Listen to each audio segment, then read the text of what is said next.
নমস্কার। আহ, क्या नाम है आपका? ছোটলাল। বাড়ি কোথায়? তো ওই দিক দিয়ে আসলাম। বাবু এটা কি? এটা মাইক।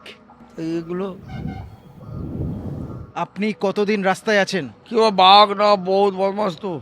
আমি তো গাছ লাগাইনি। আহ, আপনি বাঙালি না বিহারি? বাঙালিও আছি বিহারিও, মানে গান ফান হচ্ছে না। আগে কি কাজ করতেন? প্লেন চালাতো। পাইলট ছিলেন। তা এই অবস্থা হলো কি করে আপনার? কি বলবো, বলা যাচ্ছে না। আপনার বাড়ি কোথায় ছিল? জাপান। জাপানের কোথায়? আপনার ডাল্লা। জাপানের ডানলপ। হ্যাঁ হ্যাঁ, রাত্রিবেলা ঘুমান কোথায়? ওই ঘরে লুকিয়ে যাই। আপনার বাকি জীবনটা কি রাস্তাতেই কেটে যাবে? প্রধানমন্ত্রীকে বলে দিন জীবনটা কেটে যাবে। প্রধানমন্ত্রী কে জানেন? কে?